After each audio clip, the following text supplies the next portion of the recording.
Good I was just evening having a and bop to your welcome. music then. I was in the zone. Sorry, boys. We still do it. Yeah. Andy and I can see each other and we're always just like chipping away as we go into the intro. It comes back on the outro as well. So you'll be happy to know. Oh, I can't wait. Yeah. I'll send you the file as well if you like. Hello, welcome to the November Foxtrot Show. This is episode 156. We're joined tonight by Jaeger Precision. So, I don't know, are you happy to have your name? I know you called yourself Jaeger. Yep, James. James from Jaeger Precision. I didn't ask you before the show. Just don't call him Bob or anything like that, because that just gets confusing. I was surprised, I think, Dan at Sniper Mechanic with this, because he was like, well, how did the Jaeger Precision thing come about? I was like, well, it's my initials. And he was like, what? So it's just the JP, and it came about, it fit. I've gone from many names over the years in my airsoft involvement in the industry. So, but yeah, James is fine. Anything you want to call me, I'm happy with that. Cool. Oh, lovely, sweetheart. Yeah, cheers, babe. Yeah, you regret My that. safe word's pineapple. If you have a question for James throughout the chat, throughout the show, please feel free to throw it in the chat. Put a little cue at the beginning and we can hopefully flag those up and I don't lose them in the stream of conversation that goes on in the background. James, do you want to just introduce yourself quickly, give us like a bit of a background to you, and then we'll roll into some news and then we'll find out about all the exciting stuff you do in a bit more detail. Yeah, so I started my airsoft journey, shall we say, probably more than 15 years ago now. I was building air rifles to begin with. I've always had this knack of taking things apart, seeing how they work, trying to improve them. Discovered airsoft, I mean, we all had the cheap BB guns and stuff when we were kids and buying them off the markets, but I'd stumbled when YouTube was in its infancy. I used to watch a lot of Scout the Doggy. Is that how you say it? And I was just infatuated with this thing, seeing people running around the woods shooting and all the guns look real. I was like, oh God, this is like... And at the time, going somewhere to shoot air rifles was very difficult. So I ordered, as you do, a bright green AEG off I think it was off Action Hobbies at the time, all that time ago. It turned up and within minutes it was apart. I'd ordered bodies from random suspicious looking websites in China. And before I turned up to my first game, I pretty much had a spec'd out AEG, which probably is unheard of. So yeah, I was always a bit of a messer. Got a name for myself, teching, working on people's guns. That I understood the systems. Obviously, you'll learn stuff. You don't come into it knowing it all. And then throughout the years, I actually started my first airsoft-related job that wasn't something on the side doing tech work for people. At JD Airsoft in Cannock, Staffordshire. Worked there for a number of years. Again, got a name for myself. Back then, I think I went by FU53 or Fuse Custom Works it was. It's the name's got a history of its own, which I won't get into. Left there, went back into the motor trade, had various different roles. And then the company that I was working for, they were panicking because the whole way that the cars were coming into the business, because I was a car salesman, still doing stuff on the side with videos and technical stuff, that it looked like it was gonna the business was gonna like disappear overnight. I was in a position where my eldest brother and his business partner looked at what I knew and they were like, well, why don't you just set up by yourself? And I was like, yeah, you can't do that. You can't do something you enjoy as a job. That just doesn't exist. So they invested some money, started a little boutique shop, which was Bespoke Airsoft. Mm-hmm. All of that was documented on the old channel that I had. My journey, I used to do vlogs every day of what I was doing. And I was very inexperienced. I knew the hobby. I knew the guns in and out. I just didn't know business. That's where I was a bit naive. Long story short, as that was going on, it wasn't her fault whatsoever, but my partner got diagnosed with cancer. So I was always to and from the hospital with her. So it looked like Bespoke Airsoft was just going to close its doors. It wasn't bringing in the money. It was hemorrhaging money. And then that's when I spoke to a new business partner And then we started Bespoke 2.0, which is the one that everyone's probably familiar with. The office in the retail store moved down to just outside of London. And then Bespoke, we started doing that, getting up to a point where we're starting afresh. I can't thank him enough, because he taught me so much about business, more than I ever could have known in such a short period of time. And instantly you're looking at it and you're like, oh, I was doing everything wrong. But, you know, for my business partner, he brought someone in that knew the products, knew the inside out of them, knew how they worked, knew how they were fixed. And then I started doing a lot of videos on YouTube. And I think that was the biggest seller for Bespoke, was like showing the stuff off. You might see a couple of cats in the background. I apologize. And then the YouTube channel started progressing. And then I think I was actually, love him or hate him, I think I was actually talking to Kicking Mustang. And this was when YouTube Shorts were a fresh thing. They hadn't even been like a proper release yet. And he said, you really should get on this YouTube Shorts. So I think I did a video, which was just me laser engraving an M4. And it skyrocketed the YouTube channel from like 5,000 or 6,000 subscribers, which I built up over 6 years, to like 30,000 in less than 12 months. And I was like, you know, mind blown. This is going mad. Which is probably where a lot of people know me from. The Bespoke Airsoft YouTube videos, built up to like 40,000. During that time, I was already doing, because Bespoke came a bit more of just a mass run business rather than me getting involved and creating custom one-off bespoke builds.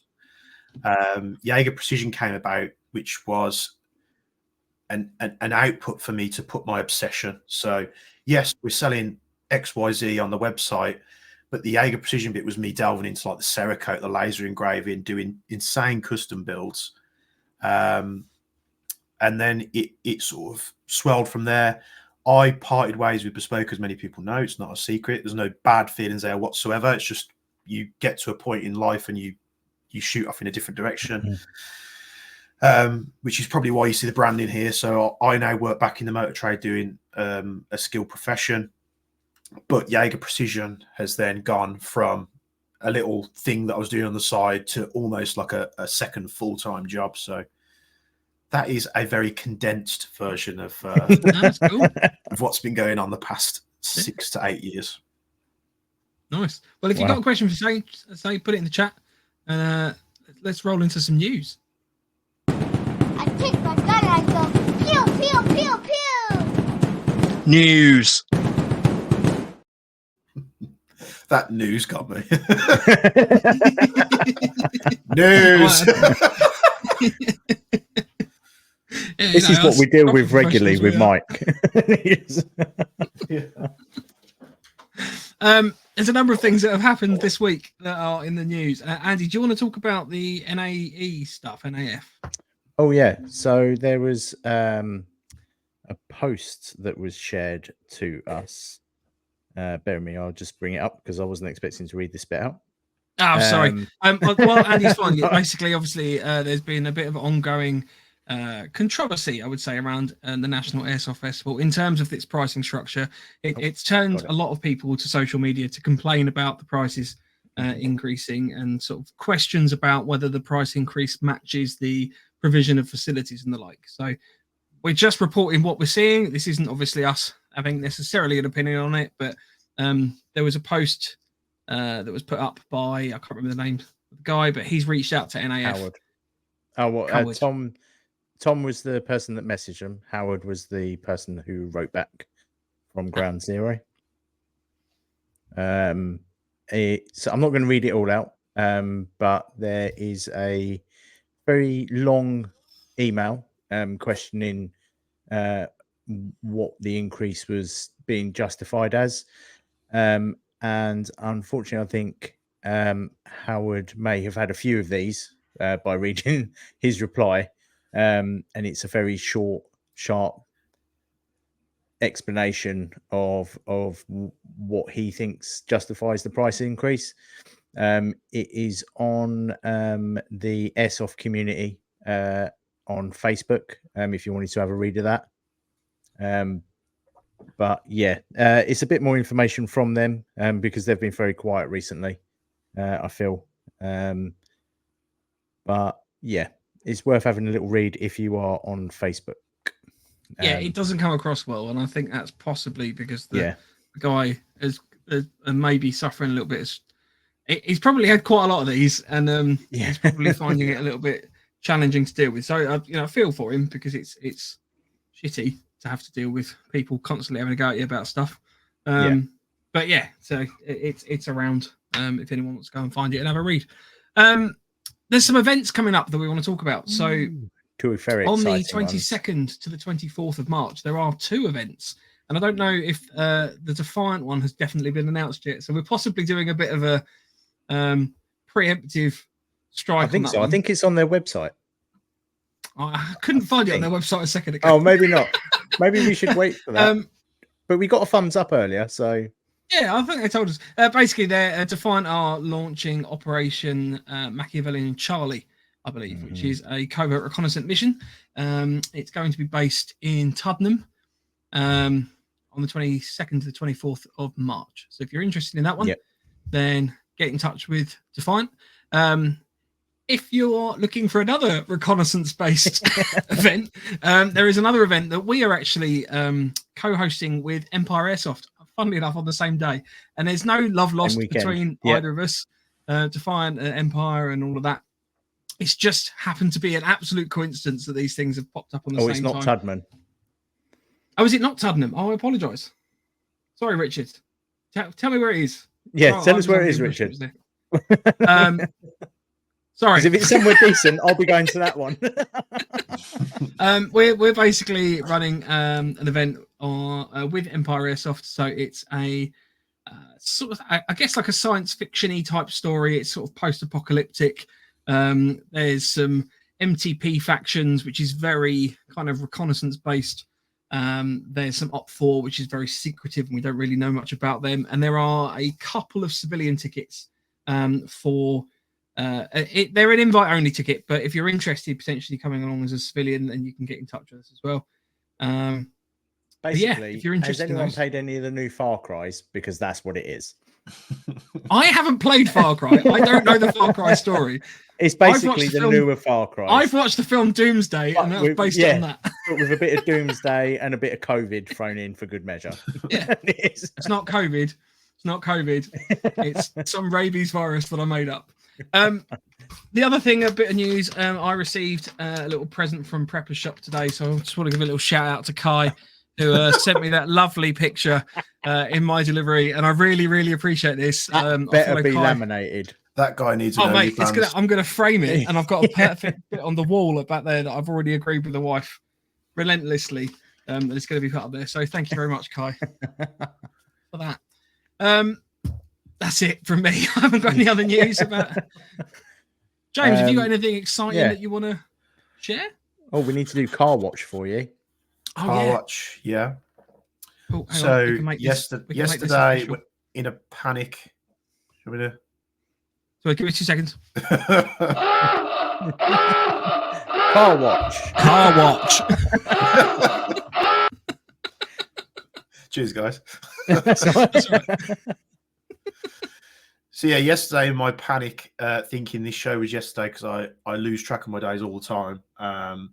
Rushed up to the car park, ready to get in the car to shoot home to get ready for the podcast that I thought was happening, and my car wasn't there. So if anybody sees a white Focus ST FL59ZWJ, which is probably not going to be on those plates, call the 50 pretty quick because it's incognito at the moment. It's not where it should be. It's not where it should be. Well, hopefully we can get it back. How cool would that be if we could get it back for you? Yeah, that'd be amazing. Oh, can you imagine? Power. James, are there any distinguishing features that we should be aware of for our listeners?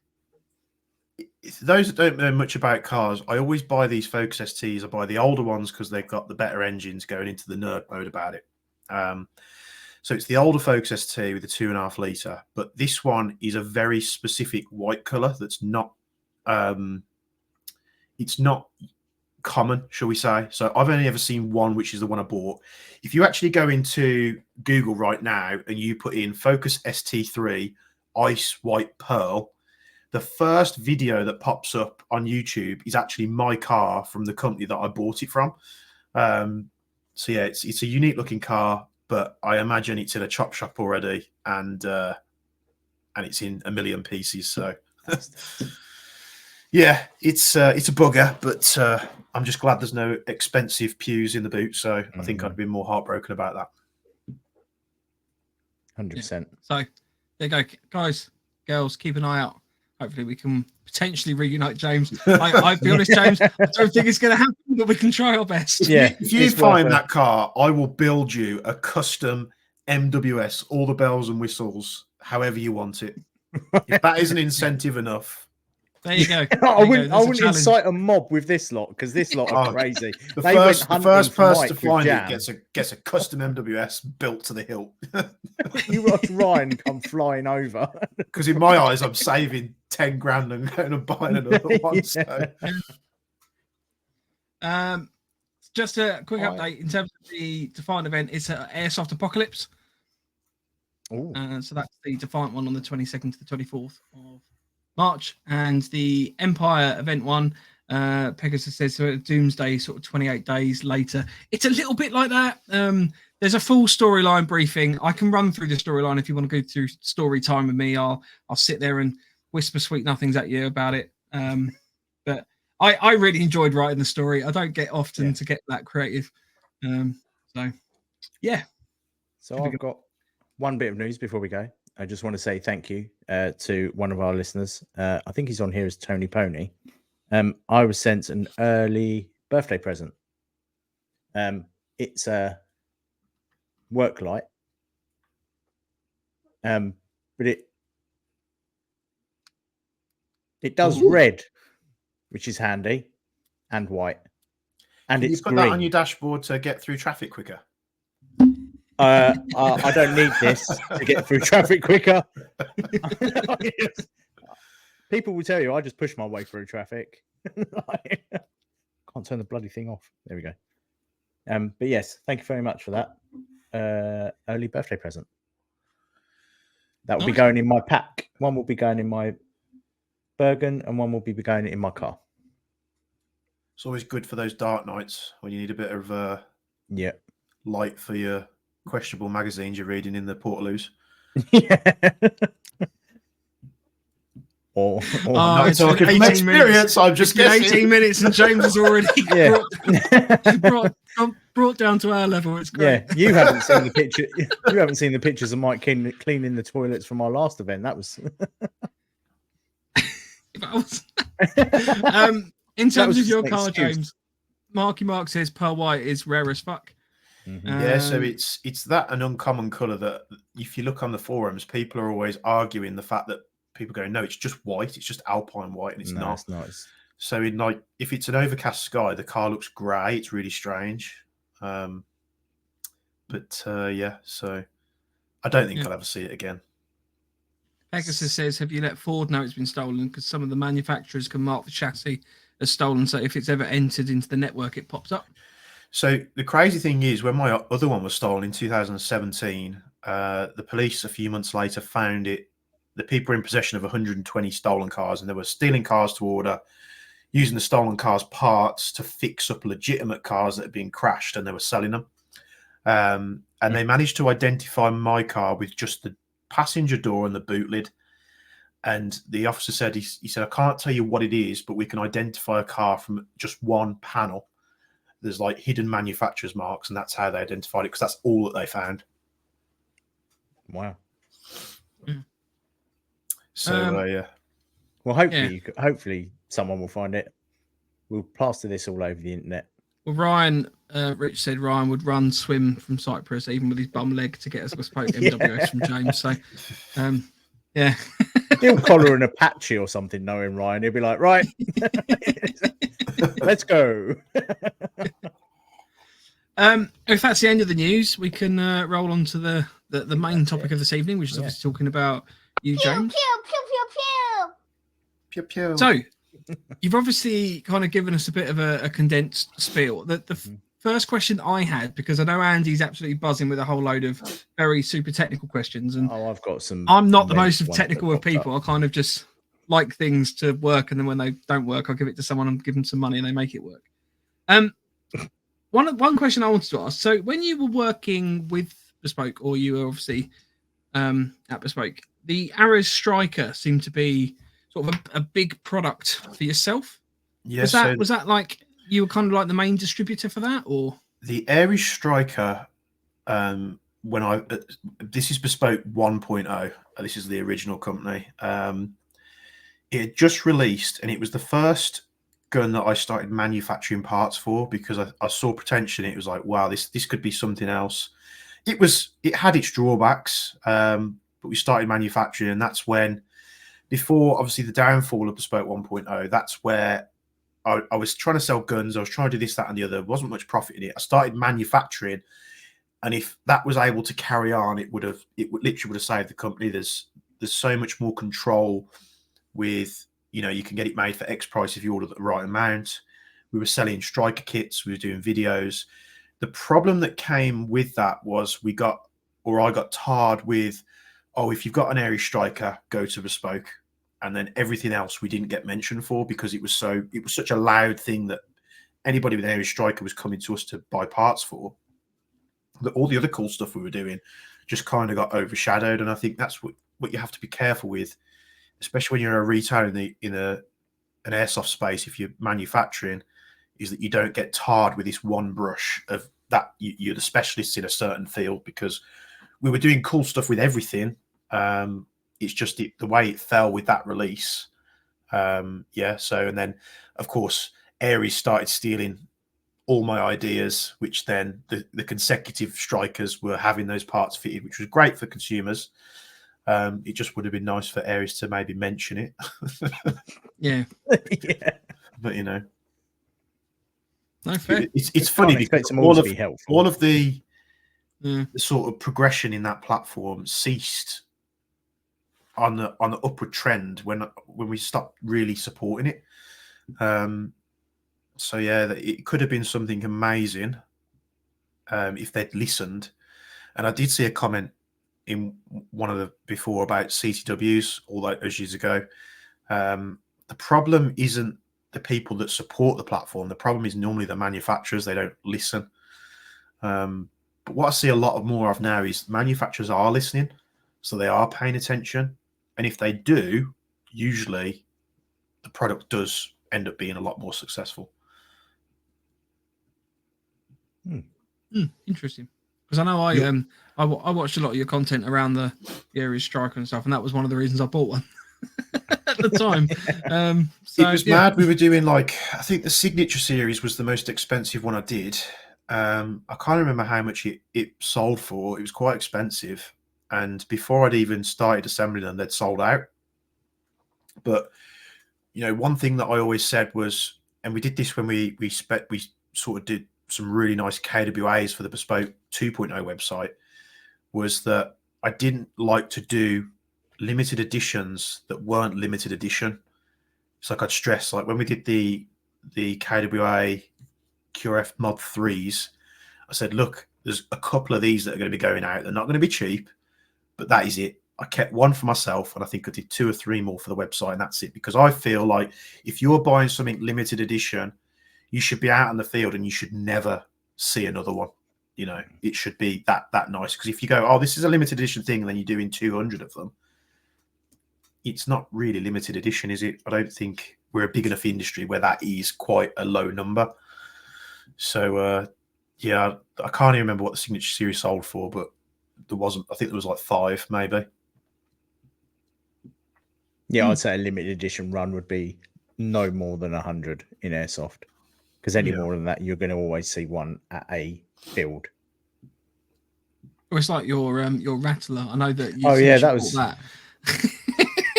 So I was bored of seeing everyone going, oh, I've got an MP7. Oh, I've got an MP7. I was like, yeah, great. Right, I'm bored of seeing that now. So then the Toxic Rattler appeared, and I was like, oh, yeah, brilliant. So I bought it, and now everyone, including yourself, has gone, I've got a Toxic Rattler. I'm like, Brilliant. But I'll just buy an MP7 again. with the toxicant stuff, I don't think it's as mainstream as you think, because not a lot of people No. spend that kind of money, and not a lot of people appreciate that for what it is. If you're into gun, popular gun culture and what's going on in the US, and you watch people like, Grand Thumb and those, you see the stuff they're using and you just want it, but then it's like, oh no, like the Spear LT, no one's making a Spear LT. And then Toxicant drops a bomb, and like, oh, we're making a Spear LT, and you're like, oh shit, I've got to have it. When's it available? But I mean, having bought the APFG Rattler first, which is based on the VFC platform, that thing was just. If you think that gun's good, you haven't used the MWS base system and its derivatives, because it's just it doesn't even compare. So the Toxicant Rattler is just far supreme to that APFG one. And if you're out there on the, you say a lot more people might have the Rattler, but if you're out on the field and you're using it and you're having a good time, it's not always about hitting the most people, or being an absolute. Oh, that's not a problem with me. It's just, are you enjoying yourself? How does it make you feel when you're on the field? That, I think, as we get, it's probably a thing about getting older as well. It's worth more than going and going, oh, I shot loads of people today and I hardly got hit ever. So, which again has prompted my thing where I'm moving away from electric, just because there's nothing wrong with an electric gun. I mean, some of my electric guns, the performance on them is that good that I get chronoed so many times throughout the day at certain sites that it becomes annoying, because they're like, there's no way that your gun at one joule can fire that good. Well, it can though. And then you give it to a marshal, you send them out, and they come back and they're like, what is this? What's it got in it? I need to have it. So it's not that they don't perform well. I think, me personally, my experience, it's just I'm doing a bit of a polar shift into the stuff that's probably a little bit more challenging. Because the last game I had where I used an electric AEG, I was hitting people at distances that they couldn't hit me at, which should equal, happy times on the field, but I just wasn't enjoying myself. So, and I think that probably comes from predominantly using MWSs and going back to something electric in the winter. It's just polar opposites. So, yeah. I will go on a tangent. If you ask me a question, I'll go on an absolute tangent. No, that's fine. I need to stop talking. I bought myself some heat pads. So they're sticky. They're meant to stick onto your t-shirt, and they're literally about that big, and they fit perfectly in between my plate carrier. And they're not gel or anything. They're like a I don't know. It's weird. It feels like it's grit inside. Yeah. So when you break it, that if it breaks, you're not going to get gel and stuff all over you. And that just keeps it, and they don't get ridiculously hot. It's just a nice constant temperature, and they last for 12 hours. I was like, perfect, pack of those. Thank you very much. So that's what I'm going to use in the winter. If it starts getting really cold. You'll be surprised at how good, and I'm probably sound like I'm singing off hymn shit here, but how good the Marui gas system is for the MWS. You can use the guns in cold weather. Yeah. You're not going to be dumping mags on full auto. The TM AKM could do that. I've been at 0 degrees and dumped a full mag full auto, put another mag in, dumped another mag full auto, and it just works. I feel like Todd Howard from Bethesda, but it just works, And I think that's why my expectation for GBB performance is so high with the MWS, that when I do experience like that APFG Rattler, which loads of people hated on me for because I said it was rubbish, but I'm not going to tell you something's good if it's not.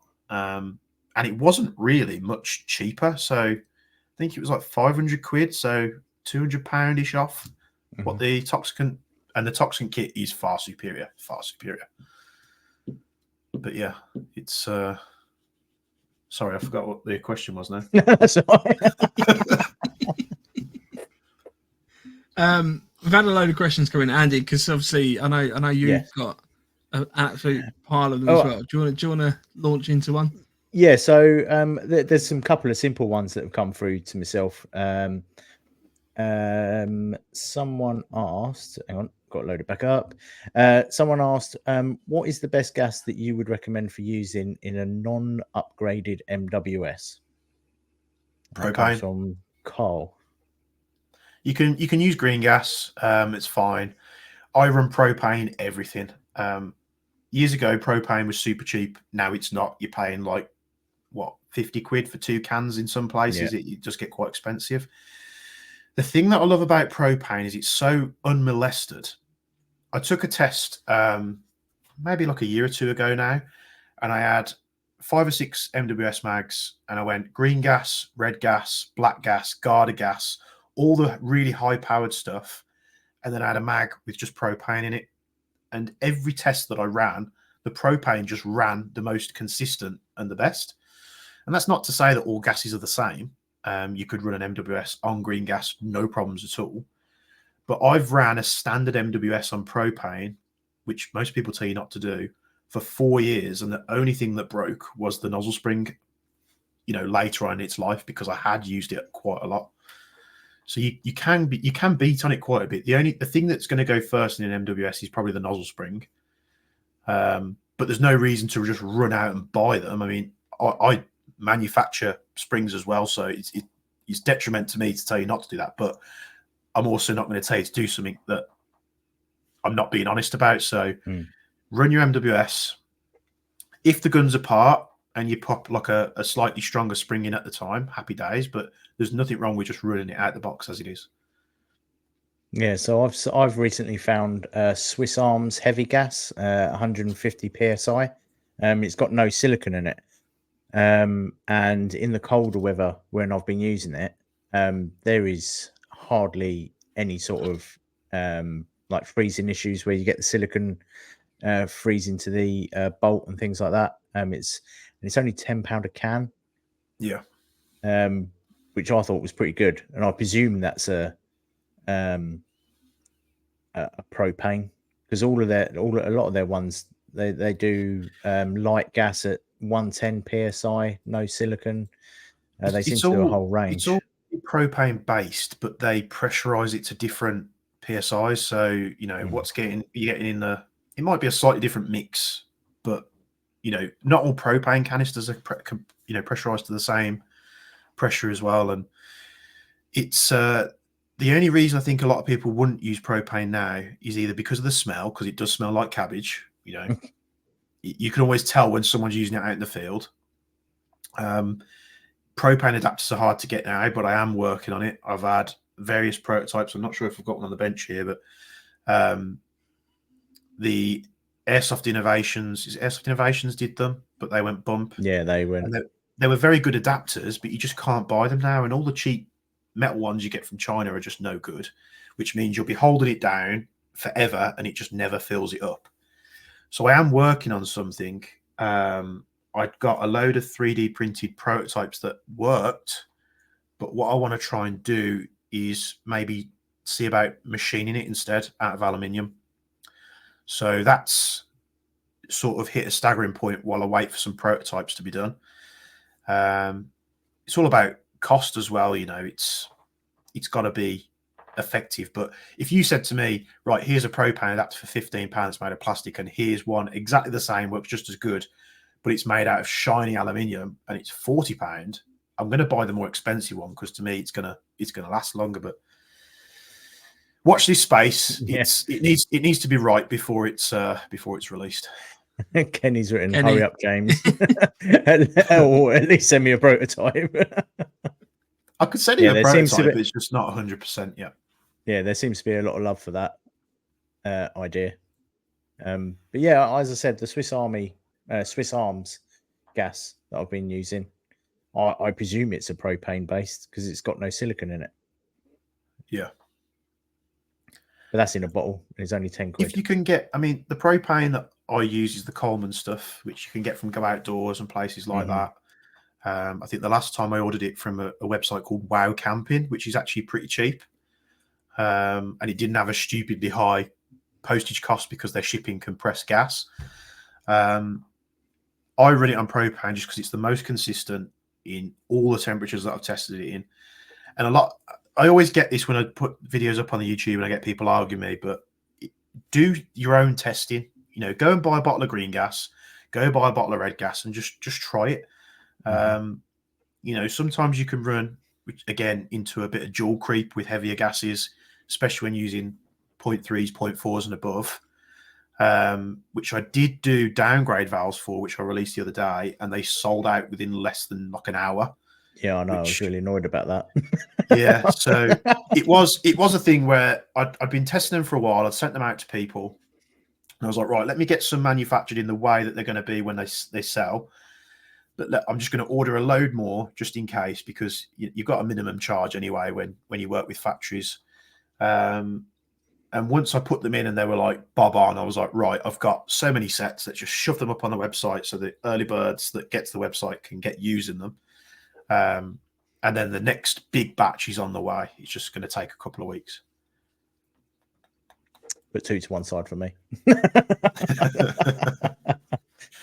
If you want, I mean, I've got a set that I was testing. If I can find it, I'll send it to you. But yeah, either or, I'll just wait till they come in and I'll send you a set. Oh. HCIS Airsoft says the original Airsoft Innovation one was metal. I've still got the Gen 1 despite being bent from being dropped with a can of full propane attached. It's nearly 20 years old and it works perfectly still. So. Keep hold of that. It's probably worth Airsoft Innovations could have, because they went bump and they were taking pre-orders for stuff that they had no intention of selling. They literally should have just sold the patents. You've got that flak that they were working on. If anybody in this world has one of those flak shotguns and can get it to me, I'll reverse engineer the shit out of that and I'll get it made. You know, I know so many people in the right places, but there's only so many prototypes that went out. So if someone wants to make some money, get one and send it to me. But they should have just sold the molds for the adapters or just sold the designs, and then people could still have something that works. So, but it might not be a problem soon. I know other people are working on adapters as well, but you need to be careful, because if we release something that's not quite ready and then someone else releases one and it's better, you're just going to be stuck with a load of cost and you're going to lose a lot of money. So HCIS believes that Novrich bought the patents, apparently. I'd never buy anything off him anyway.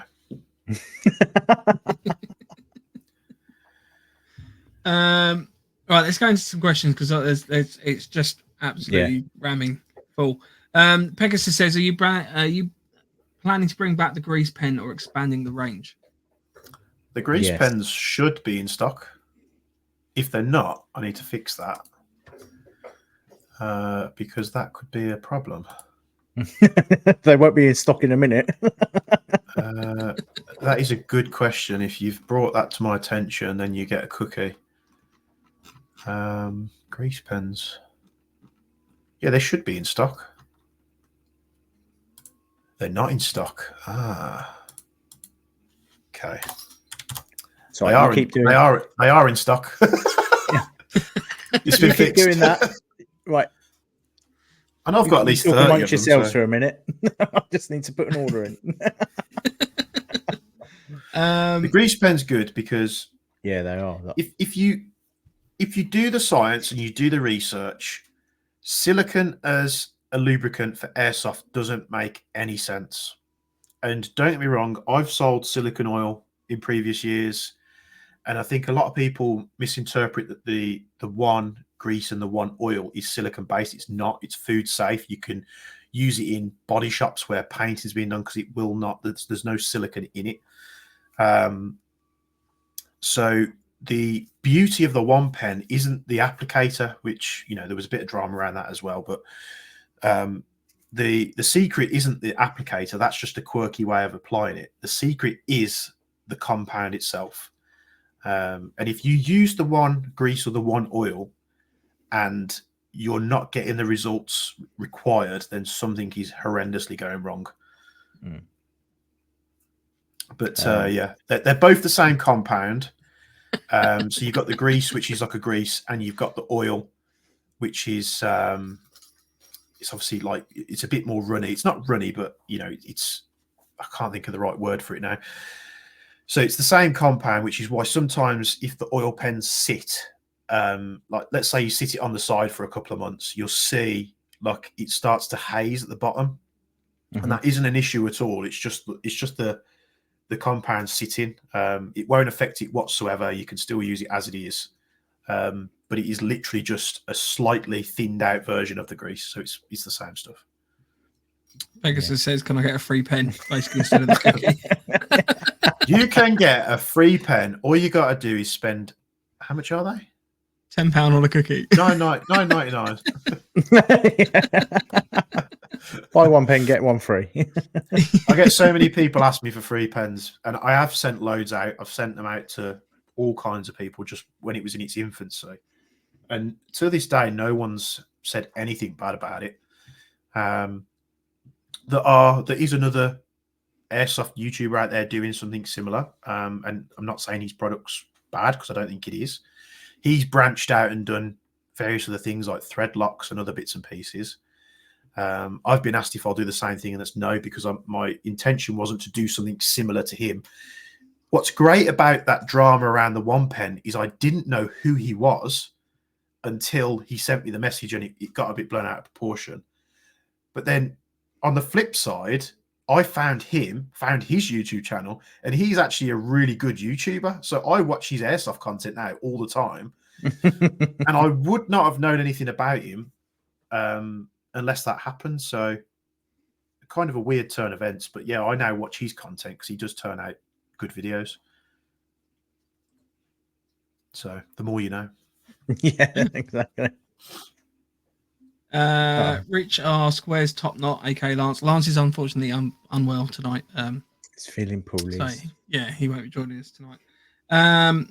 Marky Mark, lots of love for James. Been watching his stuff for many years, from his live streams in the evening while building custom stuff to bespoke reviews to what he's doing now. Great content. Thank you, Mark. There you go. Lucky you. Will says, "Can Jaeger do a how-to MWS maintenance guide video, please?" Yes, and it's coming. So I originally planned, I've got a buddy of mine who sent me his MWS so long ago now, I can't remember what it was, but we don't talk too much, too frequently. So his gun is sat there, and it's only sat there for so long because that was the gun I was going to use to do, this is how I suggest you maintain your MWS. But then getting the time to get it on the bench to record that video has just delayed it. So there is a video that I have it ready to film for that, which I'm going to use his gun for. You never know, I might try and do it next week if I can, if I remember. Well, we'll keep an eye out for it, and then we'll have a little news segment for yourself when it comes out. We'll let everyone know when we see it, so no one misses out. They don't actually require that much maintenance, to be honest. I've got an MWS that I've had for well over 4 or 5 years, and unless it's had a problem like the nozzle's gone a bit dry, I haven't really touched it. I haven't even cleaned the barrel, I don't think. I find it, maybe I'm lucky, but I've never really had guns that get incessantly dirty barrels. So it's either got to come from the BBs that you're using and they're leaving residue, or you've got dirt in your magazines, which is transferring up into your hopper and into your barrel, or you're falling with your muzzle planting into. We've all seen someone do it in SFI, plant the muzzle into the ground, and they've got mud all sticking out their flash hider. So as long as you're not mistreating an MWS, you shouldn't really. I mean, maintenance is always a good idea. That's not the message I'm trying to get across. But you don't have to obsess over it and think, oh, I've just done a game today, I need to completely strip apart the gun. And it's very cool doing that, and a lot of people enjoy it. And if you enjoy doing it, then you should do it. But it's not essential. Not that frequently, anyway. Someone's just dropped me a quick text message, just asking, what would you recommend using on an MP7, on a gas blowback MP7, TM gas blowback MP7, the one grease or the one oil? Either. There you go. You heard they're both good. It depends. So they'll both work in very much the same way. I'd probably say bolts, metal to metal contact, anything that's a little bit more aggressive in its movement. Maybe the grease, because you want it to sort of stick as you're applying it. The oil I'd be applying to maybe seals, O-rings, things where you want. So the grease, you want to apply it to something where it doesn't need to seep. So let's say you've got a bolt moving inside an upper receiver. You'd use the grease because you can put it onto the bolt. It won't drip off or slip anywhere. It's going to stick there. It's going to go inside the receiver and it's going to spread it around. The oil you want to be using for, like, let's say you've got a nozzle where you've got an O-ring around it. If you're using the grease, you'd have to take the O-ring off, apply a little bit so it's on the back of the O-ring, and then put the O-ring on and then apply it again. Same with like bolt actions. Or you can just use the oil, put it around the O-ring, and it will itself draw into behind the O-ring. So I would probably go with grease on bolt action cylinders and pistons, just because you need it more, especially if you're using like a metal piston inside a metal cylinder. You want it to be sticky so that when you put it all back together, it spreads around. But have a play with it. It's more preference. So sometimes it's just a case of which one I pick up on the bench. I'll pick them up and I won't even look, and I'll be like, oh, that's the oil, because I can see through it. Both will work absolutely fine. There you go. Although if you are using it on gearboxes, so like gears inside a Met box, then use the grease, because you don't want it, as the gears spin, you don't want it flinging everywhere if you've got like a MOSFET or something like that where you don't want it to be. So Rich says, James, what's your favourite GBB over the last year? And I'd like to add a question on top of that, which is, what's like the craziest custom that you've worked on ever? Favorite GBB. It's gonna sound like a broken record, but you can't go wrong with the MWS or the TM-AKM. They're phenomenal. I have enjoyed working on the GHM9. I haven't fielded the GHM9 yet. I've tested it at range and stuff, and it seems to work absolutely fine. With the GHM9, I want to get their MP9 lower for it because it doesn't feel like it suits the Glock mags. So when they drop their MP9 lower, which you can use KWA MP9 mags, then I think I'll be using that more. And what was the second question? Sorry. Oh, what's the craziest custom you've ever? I know before the show we were obviously talking about your aim to make the most expensive ever. I'm just cool. Like, what's like the craziest one you've ever worked on? Like the most outlandish and most out there. Oh, that's a good question. I did something funky with an Aries 308, which is on the channel, where I did about 50 hours of laser engraving on it. So it's got what would you call it, like a Damascus pattern, but the Damascus pattern set into the receiver. And I will never get back what that cost me to do, but it's made like such a unique thing. That was cool. I haven't used that gun since I built it, much like a lot of guns. It was an interesting challenge. Would I want to do it again? Absolutely not. Absolutely not. But I've got, some good GBBs as well. I've got the Geisley Super Duty, which I did, which was the DMR. That was a nice build. It's crazy. What have I built that's crazy? So much stuff. You could just look back through my videos and take a look. There is something daft that I only got the initial videos out, which was the Quasar bullpup pistol HPA, which I haven't worked on ever since I did like the first or second video on it, which is a crazy gel blaster. So that would be nice when it's built. I'm also talking to a guy who does 3D printed kits to make a HPA pistol. I think they're called ATI Airsoft. So I'm in talks with him about getting one of his SMG kits. So that's going to be something really unique as well, because it's not a platform. It's literally a 3D printed chassis that you put an engine in, and then it takes ARP9 PTS mags. So that'll be interesting as well. But yeah, I've been fortunate enough to work on a lot of cool stuff. Usually that cool stuff ends up going to a customer though, so I don't tend to keep or retain it. Just sorry, I'm hogging the chat, but what's your number in terms of how many sort of various riffs and pistols and the like that you've got? at the moment. Hmm.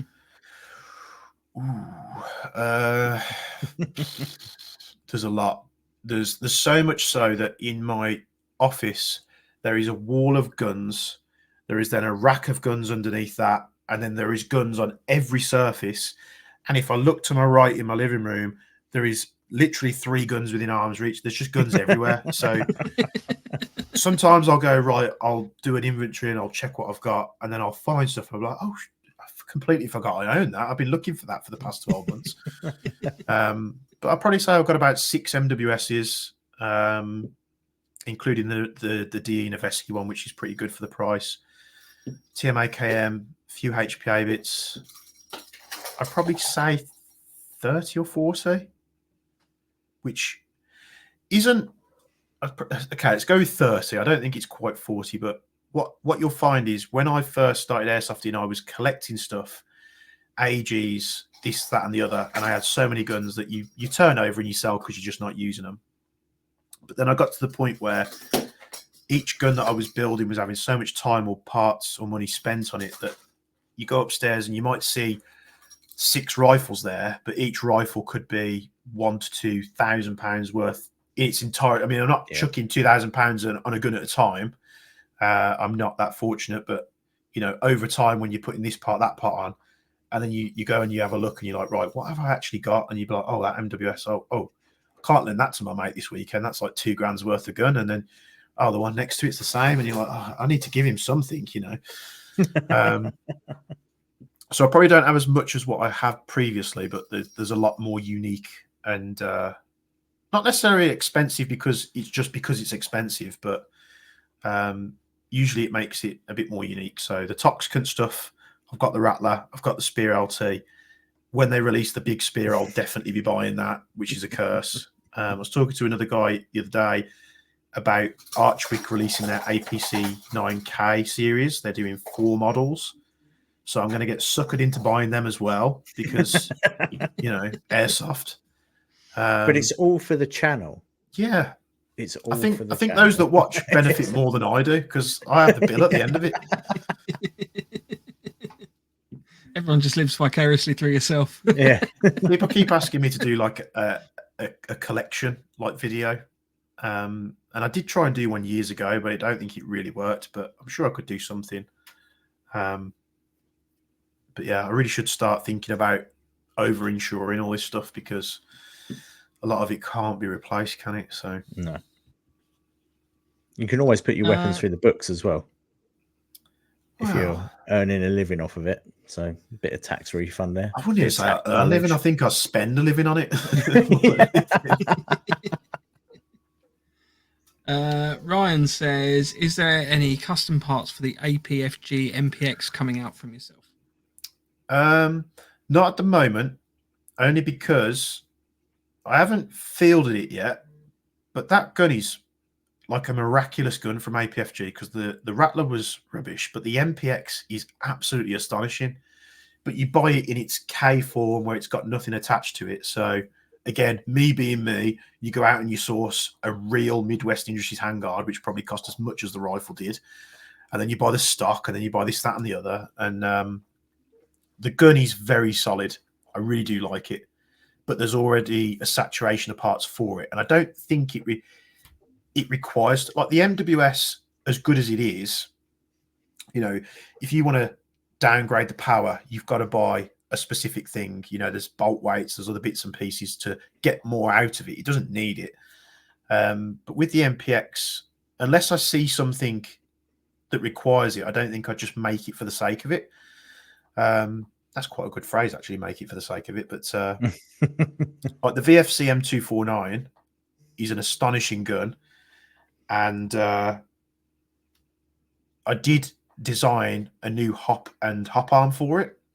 But then when I took it to its first game and I was using it on HPA, I was like, this gun absolutely rocks. Like, I'd be stupid to waste money, you know, making all these parts just for people to go, well, it doesn't actually, you know, increase the performance that much. Like that gun out the box, VFC knocked it out of the park, especially if you put a HPA tap on it.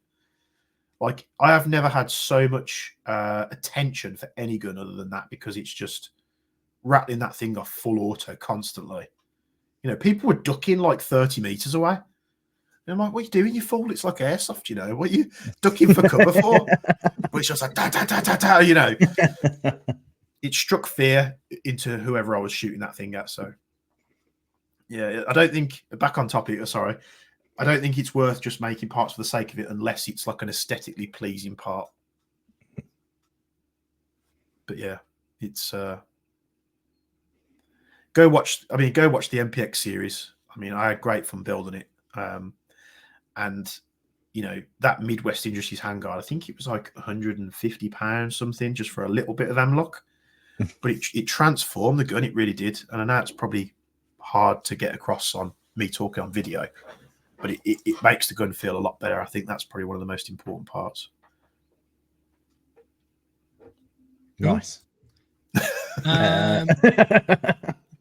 Ryan says, have you heard Again, there'll be a lot of questions from Ryan. Yeah, the KS1 L403 build coming out. So I have done various KS1s, and before I even knew that the Royal Marines had adopted it, I kept getting these requests come through, and it'd be like, oh, a customer would be like, can you do a full laser engraving and Cerakote job on a KS1? I've got a blank receiver. And I'd be like, yeah, okay, I can do that for you. So you do one, and then the next day I've got another message in my inbox. Can you do a KS1? I'm like, what the bloody hell's a KS1? Like, why are people loving this gun? And then it clicked, like the Royal Marines have adapted it, so it's going to go crazy. I did talk to Double Eagle about it because they were talking to me when I did the Noveski N4 video. And I said, guys, you could capitalize here, do the same gun, just make it like the KS1, and you will mop up because people are going to go absolutely ape shit for this platform. Mm-hmm. To which they replied, we can't because of copyright. I was like, you're a Chinese airsoft manufacturer. You don't give a shit about that. Yeah. Like, put it under a different pseudo name. Yeah, I think there's been that delay now where people have been going mad for it, that you're going to see the other companies catch up, and then you'll probably see like various different AEGs from companies with the same trades on. I think those that care about the KS1 will have a keen eye. And the one chap where I was doing KS1s for a while, and the one chap, I can't remember his name, I apologize, but he was so meticulous about how the trades went on that he got all these files made up and he drew where all the placement was. And you know, I just hit go on the machines, started doing it, and I think one of the trades or the fonts was slightly out. And to anybody else, I said to him, I said, look, we can't go back. I said, we didn't discuss this when the commission was going through. We weren't. I did say to him, you need to be very specific, because once that laser's done its work, we ain't in reverse.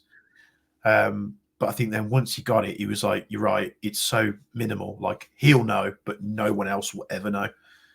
But he was very good at like design, so he just meticulously drawn this thing down to a T. But please don't, hound my inbox about building KS1s.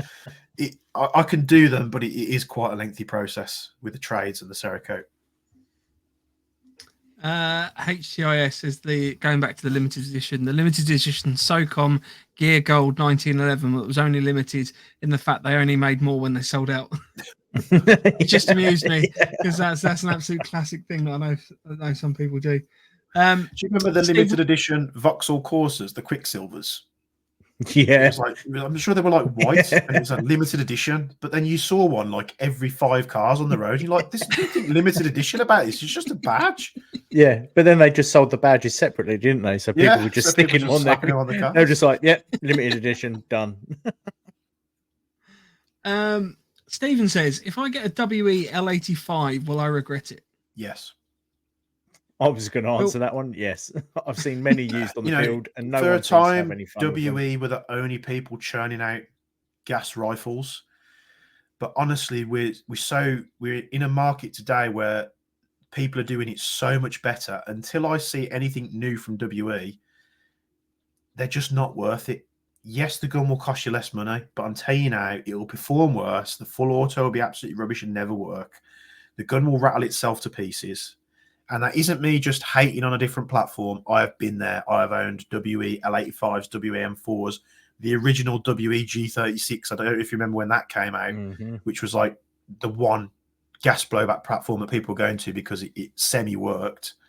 If you really want a gas blowback L85, I think that is the only option that you've got, which more to you. Persevere with it. There's probably people out there that do parts for it. But if you're expecting a high performance gas blowback rifle, it's just not there. I'm sorry. That's a shame. I've got a WEMP5, which I'll be honest with you, I never field. I only bought it just because I was like, I really want an MP5 because I like the HK slap. And then all I've done is run around the house with it. No ammo in it, just literally just dry firing because it's just cool.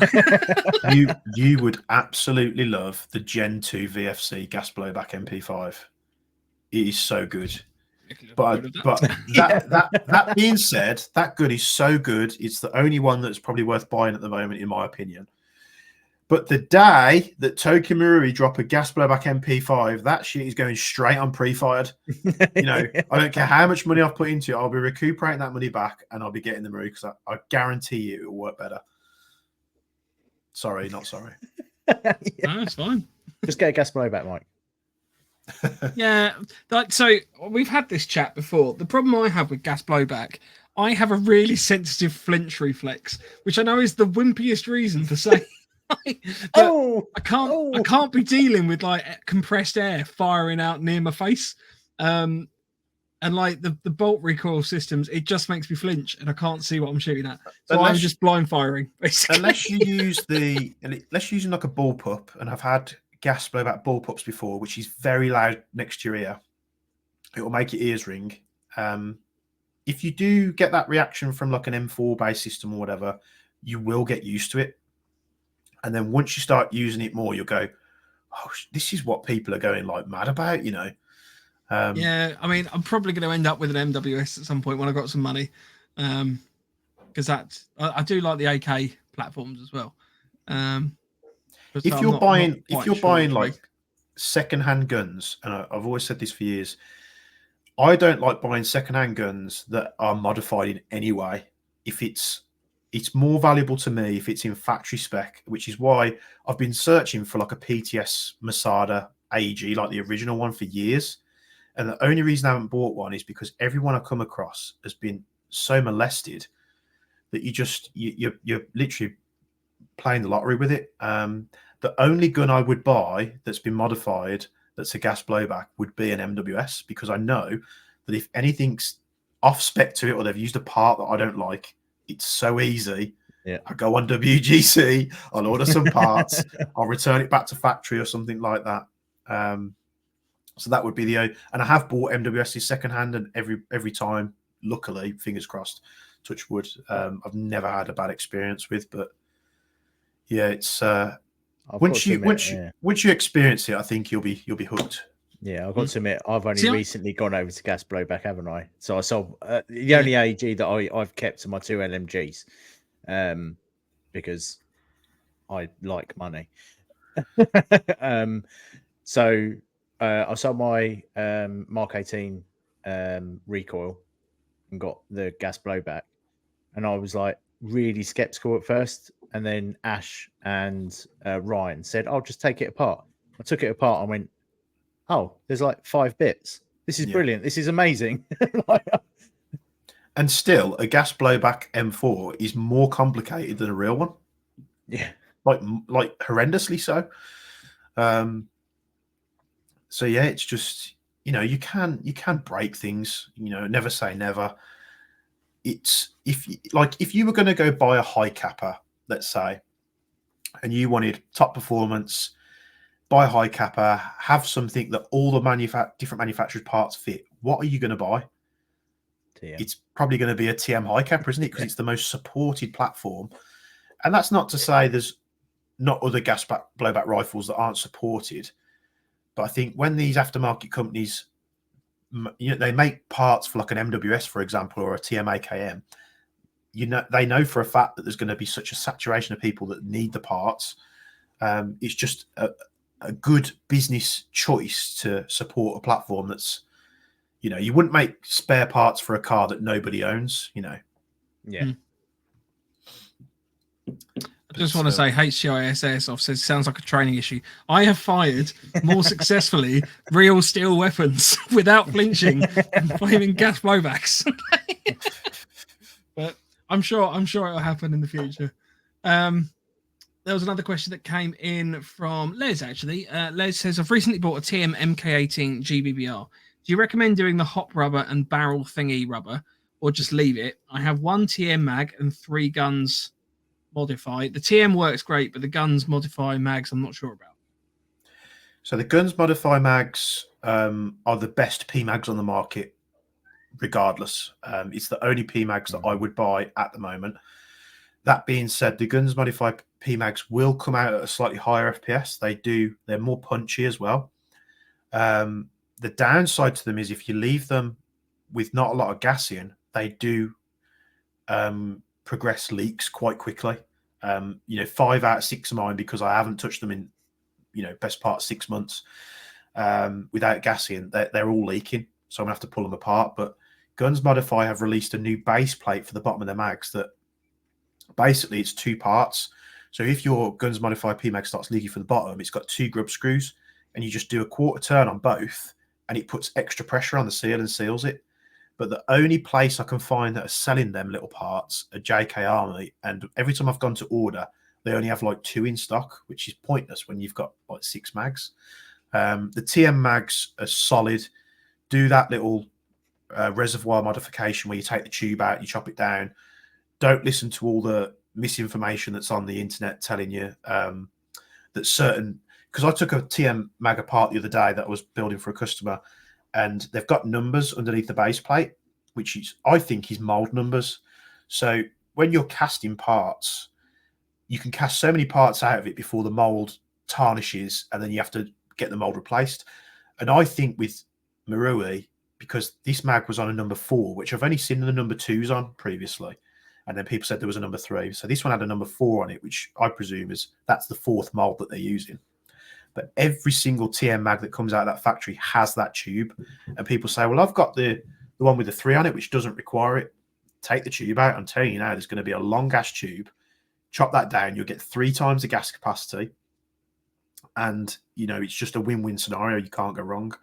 The barrel and the hot rubber, if you're happy using up to like a 0.28, I think it is, or a 0.3 right at the end of its adjustment, just run it and just have fun with it. If you find yourself, I want a little bit more consistency out of the barrel, or I want to be able to hop heavy BBs, then do the parts.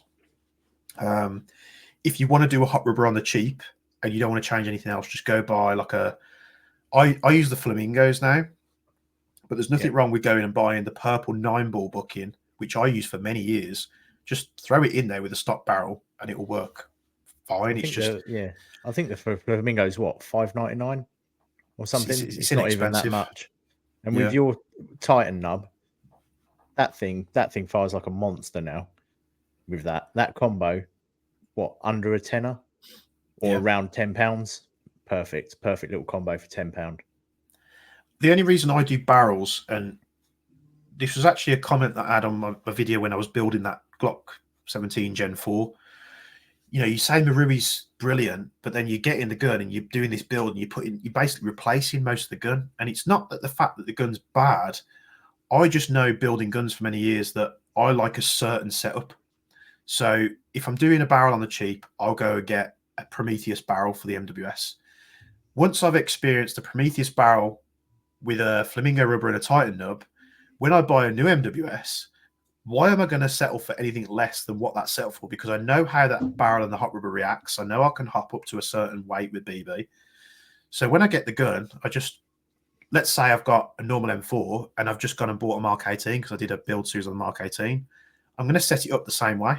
Now, I have done previous builds where I've gone, okay, I'll use an MR hot rubber from Maple Leaf, and I've tried it and it hasn't really worked that well. So yes, I pull apart Maruis and replace a lot of stuff after saying they're amazing, but it's just because it's like you go buy a car, you put the wheels on it that you like the look of. They don't make the car go any quicker. They might be a bit lighter, but it's just setting it up to your personal preference, which is why you look on the field, there might be 100 M4s on a game day, but none of them look the same. So, sorry, That's I'm half the going. fun. going No, that's all right. That's half the fun of the hobby, I think. yeah, Like, because I know that my Rattler will look different to your Rattler. Your Rattler and my Rattler will look different to Ryan's Rattler, for example. That's what I quite like about what you can do with weapons that are manufactured. You can make it how you want, for example. Unless you're going for a standard just AK look, then you've just got an AK. Just throw it in the mud, job done. But yeah, job done. Yeah. Bit of tape around the stock. All's good. It comes back to that, those few out there that do watch my content. It's not like I'm telling you, right, go buy this rifle, go buy all these upgrades, and that's what you've got to have.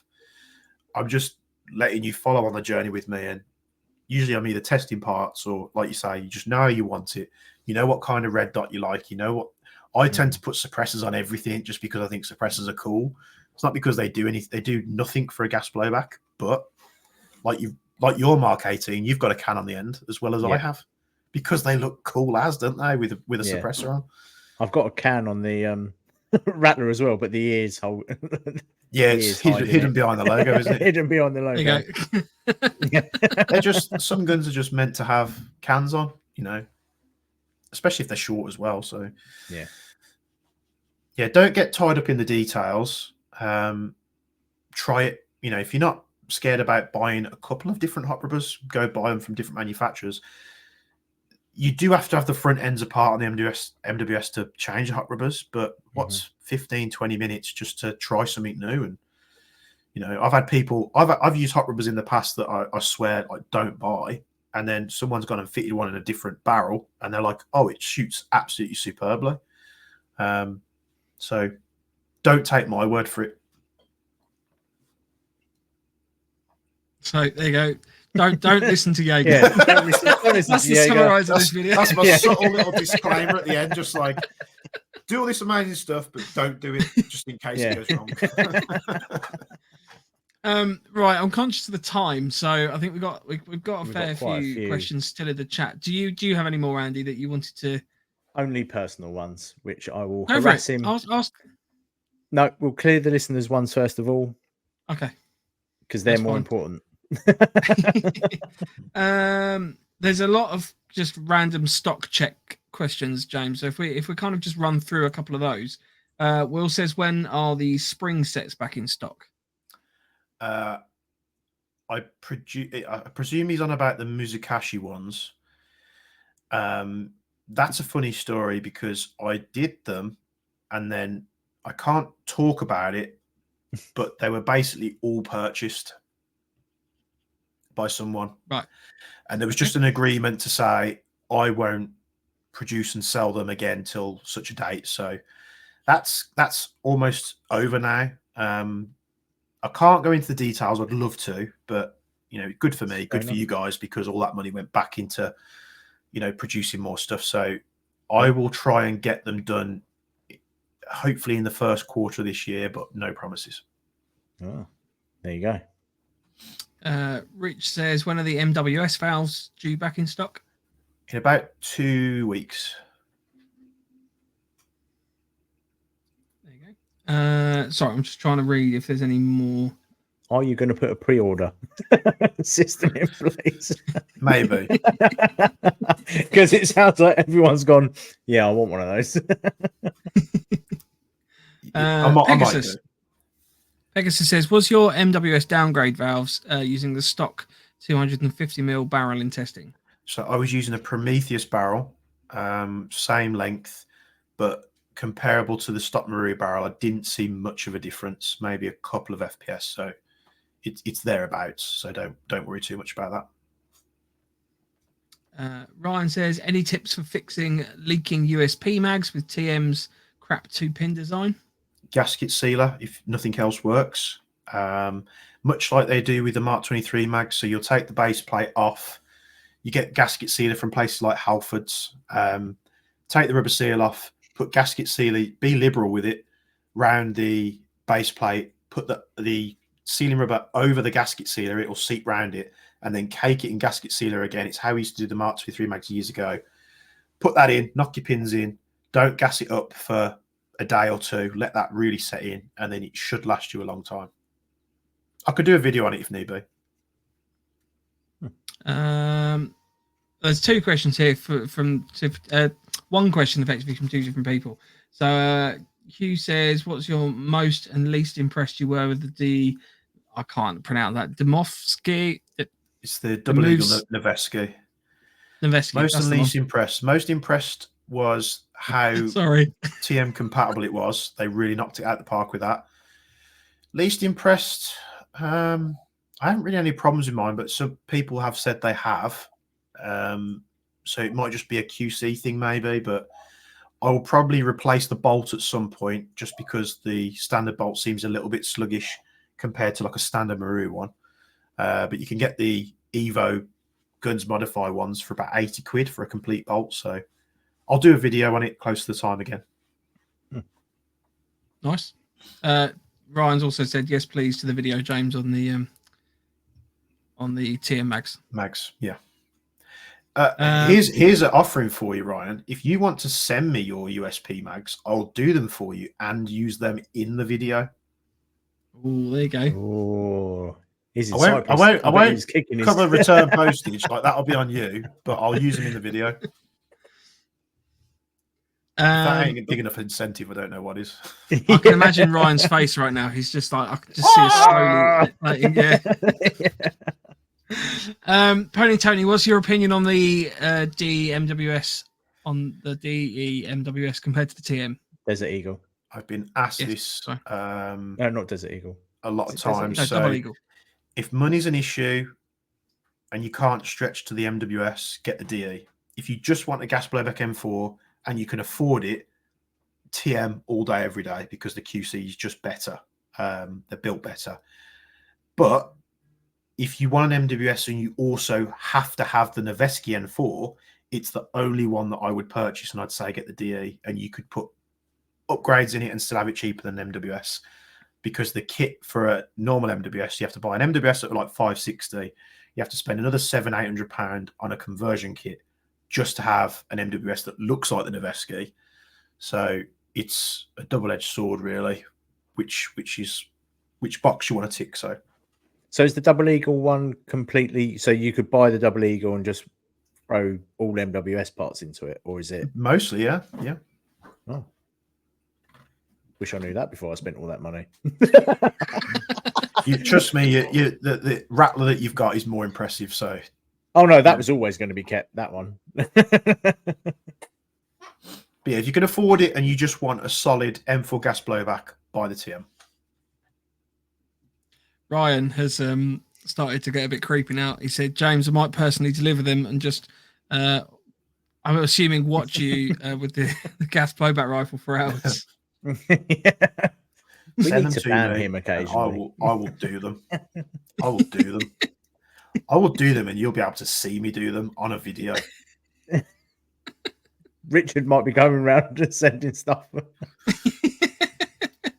It's not often I say. I think I did it with another one of my customers. Oh God, again, I deal with that many people, so names precede me. I'm really bad for it. I do apologize. But he actually sent me his MP7 mags. I only know people from their like YouTube handles. So he sent me his MP7 mags, and that we used his MP7 mags to do the gas mod for the MP7 mags. So, sometimes it does work out. So, because I don't currently have a TM mag that uses the pins, so I'd have to go and specifically find something. So if I'm going to do that, you might as well send me your stuff, and I'll do it at the same time. He meant chat, not watch. So chat GBBR with you for hours, and then he went, "Oh, chat shit." That's now slightly less creepy. Cheers, Ryan. Yeah. I just want to sit there and watch you. Right, last two questions. We had one from Ryan again, funnily enough. Thoughts on the Guns Modify Scar L release? For want of a better word, can I say this on a stream? Yes. I jizz my pants over that thing. Like I have been hoping and praying, because I am a fan of the Scar. I love the Scar. I shot the real one in Vegas, caught my hand on the non-reciprocating bolt, shooting it full auto, which fecking hurt. But I think honestly, I will pre-order that even if it's rubbish, because that thing looks solid. I don't know much about the Mark II Scar compared to the Mark 1, but I am definitely buying that. 100%. Can't wait. Guns Modified, DM me, please. Yeah. And last question came in from Pegasus. Have you had hands on the new G&G gas blowback rifle? No. I'm very skeptical of G&G. I haven't liked what they've done up till now. That weird, what was it, the SCW or something like that? They did that little weird, quirky SMG that used GTP9 mags that shot like 500 FPS. I'm not a massive fan of G&G, if I'm honest. They do some good guns. I can appreciate that. I had a G&G MP5 SD6 for years that was modified. Absolutely astounding gun. I mean, I did replace almost every part of the gearbox. The guy I sold it to absolutely loved it as well. So they do make good stuff.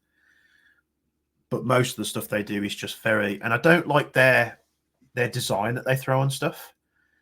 It's like, everybody makes an M4. They do a bog stand M4, which people slap the parts on. But G&G have just got this tackiness to them. I'm sorry if you like G&G. It's not an attack on you. I do apologise. But I just don't think they design guns looking well. Like, they could just do it so much simpler and more tasteful, in my opinion. But you never know. It might come out. It might be the next best thing. But through my experience, I'm probably going to say it's not. Yeah. Go with what you know. Rich says, for fuck's sake, I'll be digging the bloody box out of Ryan's stuff now and sending it to James for working on. There you go. Right, that's pretty much it, I think. So, James, thank you ever so much for coming on. Yes, genuinely, I know I've learned a lot. I love doing. I've got a list here that I've just been writing of like different rifles to look into. Airsoft all the time. So we'll have you on again then. Used to get customers in the shop, and they'll come in and they'll I don't know, they talk. This was my ethos about the shop, which my business partner didn't get. Airsofters are a social bunch. If a guy comes in the door and he's like, right, I'm looking at a G&G Firehawk, for instance, most people go, right, there's G&G Firehawk. Do you want to buy it? And yeah, you'd show them the stuff, but I used to just chat to people like I've chatted to you guys, and we'd just, chat shit basically about airsoft. And usually you would find that people would spend more money with us because they felt seen, they felt appreciated. You've talked to me like I'm a human being. So many times people come in my shop and yes, we had it on the shelf and they're like, oh, I've come to buy such and such. And I'm like, don't buy it. It's an absolute bag of rubbish. Like, honestly, you could spend half the money, which is rubbish business sense, by the way, but you could spend half the money on a gun that works twice as good. And then they would buy it and go, holy shit, like I didn't even know that. I've been into this shop and that shop and just, testing the waters, being told I can't touch stuff, anything on the wall. So I think, I enjoy conversing with people. I probably like talking airsoft more than I do playing it, but if you guys ever want a filler, just let me know. Oh, it's not a filler. It's not a filler. Definitely. We'll definitely have you on again. And hopefully, from what you might said, I'm going to say it anyway, but you may attend Shift Your Riffs. Yes. With a certain individial. Well, an event. We weren't sure exactly it was that. Yeah, an event, but he said stall. So we'll see what happens. I'm putting it out there now. It's official. There might be an event I'm going to that I was talking to Kenny at Empire about. If I'm there, I'll let everybody know. And if any of you want to come down and just talk random airsoft bullshit with me, I'll talk all day. So yeah, just hopefully. Yeah. Yeah, it'd be good. If you want to find out more about Jaeger Precision, you can do so on jaegerprecision.co.uk. I'll throw that in the chat as well. I know there's a couple of people talking about your YouTube channels, but I know that you've got all your links down the bottom of the page as well. I think over at the top as well. So if you want to find out anything, there's everything on that website. So go and have a look. I'll throw that in the chat now. It's a messy website, just to warn you. It's like a Squarespace one that I did myself. It's a mess. There's stuff everywhere, but you should be able to find what you're looking for. Yeah. I've already got 2 things in my basket. 1 pen. Yeah, 1 pen. Well, thanks, James, for coming on. Genuinely, Yeah, it's been much. a real pleasure. So No, it's a thank you pleasure for taking the time out. Really enjoyed it. I hope that you find your car. Part of me hopes that I don't find it, because then I owe someone a very yeah. nice MWS. Yeah. Next week, we're going to be chatting about the second part of our prepping for the new year. So if you were joining us last week, we did the first part. So we're going to be talking the second part next week. We're also on light of our Operation Phoenix, which is coming out on collaboration with Empire Airsoft, going to be doing a little bit of a Q&A on that as well. There's only so much we can talk about, so we need to be quite careful in terms of how much information we can give. But we are going to be having a chat about that. So hopefully, if you're umming and ahhing about whether it's the event for you, let us know. We can try and answer whatever questions we can. We'll be back 8 o'clock on Wednesday. But before we go, James, would you like the closing words? You did message me this, and I completely forgot. Yeah, everyone does. I'll tell you what. While you think about them, if you want to get in touch with the show, you can do so on an email of nofochat@hotmail.com. Our Instagram is @November_Foxtrot_nofo, and the website is novemberfoxtrot.co.uk. And just going to direct you again to jaegerprecision.co.uk as well if you want to get in touch with James. Thank you. There you go. You've had time now. I don't know whether you're looking for something eye-opening or philosophical. I'm not sure, but whatever you want, mate. I think just be nice to each other. You know, it's probably really crappy, like weird dad advice thing they do on the end of Grantham, but yeah, just get involved. A lot of people get really salty nowadays. People like to tell people who they can and they can't. I mean, I've had it before. People don't like the fact that I know and speak to James, who's, runs Kicking Mustang, very successful YouTuber. Guys, think about it. He knows what he's doing and he knows what earns him money. But if you meet the guy in real life, he's actually really nice. And I think people get bent out of shape, even at me, just being in the same room as him. Just get out there, get on the field, have fun. Loads of people like to talk about their airsoft gear. It doesn't have to be a toxic environment as what YouTube portrays us out to be. And I'm sure if you're out there perusing YouTube, you know who are the good eggs and who are the bad eggs. So I hope you join us on the Jaeger channel, and I look forward to speaking to you in the comments. So thank you very much. Lovely. Cool. That was good. Thank I like those closing words. It was, it's nice. Family friendly as well. Yeah. That was off the top of my head as well. No, that was nice. It was good. Right. So, yeah, join us next week, 8 o'clock, and we will see you then. Do you want to say goodbye, guys? Bye, guys. Cheers. Thanks for coming. Cheers, boys. Nice. See you later. Stay NoFo.